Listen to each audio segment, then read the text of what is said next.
Into our post-game show comes Kings assistant coach Brock Sawyer. Let's talk that opening 40 and a massive hole that the Kings found themselves in. It started early. It started often.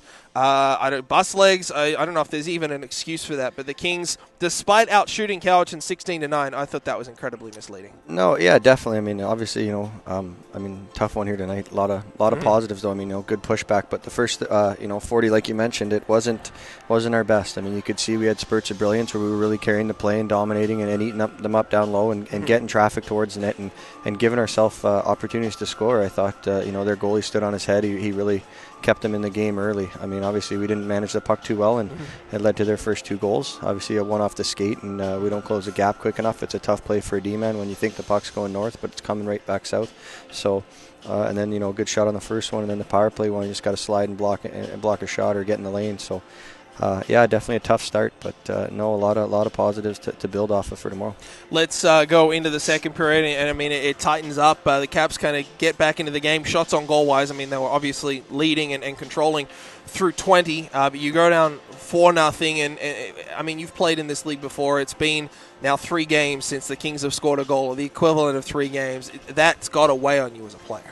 As a player, it's in the back of your head. Obviously, you're worried about who you're matched up with next shift and winning your one-on-one battles and where you conquering your matchup. So, I think guys may squeeze the stick a little bit tight. You could see when we got that one how happy we were, and it was waved off. But then good things happen. You keep working hard and keep building and doing the positive things, and you get rewarded with 3 quick ones. I mean, I think we had an opportunity there. We hit like 3 posts right after. So, like I said, their goalie played well, and we had our chances to bear down and get it done and tie it up, but no, it just it didn't happen tonight. How big of a boost was that goal for Liam Lawson? Because as we said, it was 196 plus minutes that the Kings had gone without scoring, just for the bench to finally, and especially after the disallowed goal, which was kind of the other dagger in the chest there, but to finally get that one, to have it to count, and to see a 1-up on the scoreboard. No, it's nice. I mean, it's it's been a long time coming, obviously, but.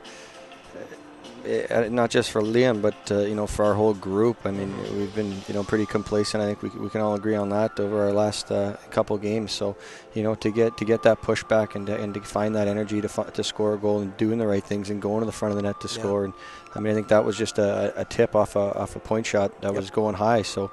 To get one, it's good. You got to score 1 to win a game. So, in order to get 1 and then 2 and then 3, and you could see we were really coming on and pushing back, and then obviously just an unfortunate one there off the skate and in the net. Yeah.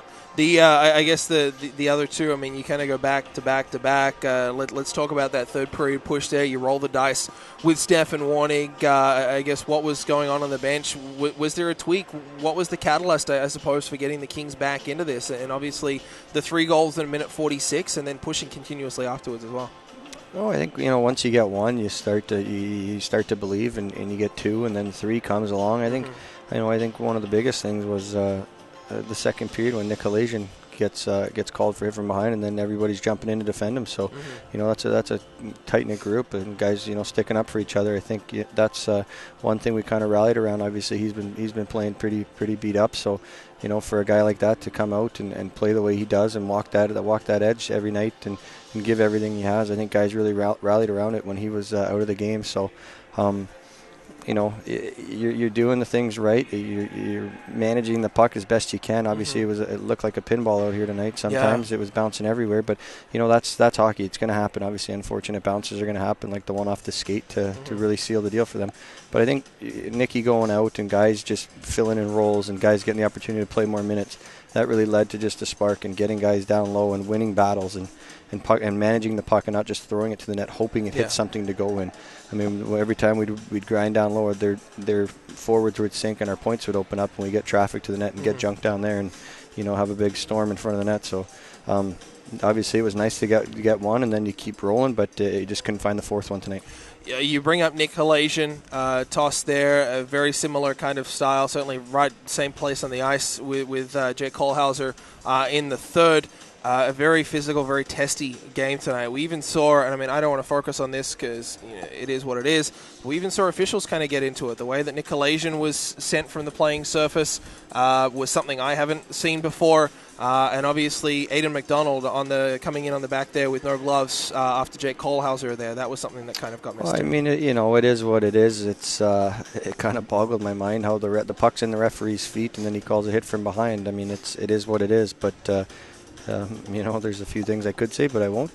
Definitely. Obviously, you played this team 3 times already, and it hasn't been going well, and you're down on the scoreboard. It's going to get chippy. I mean, it is an island, rival, and these points are so valuable. So top of the division as well. Well, first place is on the line tonight, so it is what it is. But you can expect games like that, especially when you play a team so consistently in the first half of the year. I mean, we're back here on Sunday afternoon, and then we're done in this building for the year. So obviously, it's huge for us to rally around and get together and come back here on Sunday and win. Let's talk about Victoria, another venue where the Kings have gone in. And really not happy with their effort last time out. No, definitely weren't happy with our effort. I think that was in the little funk we were in, where we were complacent and letting things happen, and we weren't anticipating. We were reacting and playing catch up all night, whether it was on the scoreboard, on the shot clock, or on the ice. I mean, we addressed it, had a good week of practice after the Penticton game, and I thought leading up to Penticton our practices were pretty good, and then this week obviously. So no, I mean it comes down. You think you can see when we want to get after it and play the right way, good things happen for us, and you could see that tonight coming. I think the latter half of the second period and obviously the third period. I thought we dominated the third, and good teams will find a way to win games, and tonight we were knocking on the door and just couldn't get that fourth one. But obviously the key for tomorrow is go in and compete hard and do the right things and continue to build on the success we had in the third period here. And certainly Victoria starting to roll. They had a big win up in Vernon last weekend. They're in action against Nanaimo. They're up through 40, so a case of maybe where the record doesn't necessarily reflect the team that you're going to get tomorrow night. No, definitely. I mean, you're going to, everybody's going to be excited to play us. I mean, obviously when you start off as hot as you do and you're at the top of leaderboard, teams are going to be excited and jacked up to play. I mean, obviously, it's a team that, we had countless playoff series against, and last year was a little heated as well. So it carries over, and I think there's a lot of guys in our room and in their room who just don't like each other based on the history from the past. So it is what it is. You just got to come in and play the right way and be ready for a battle. Certainly, you look at even tonight, Aiden McDonald, a former Grizzly there, Mitch Meek, a former Grizzly. Exactly. There's some history there.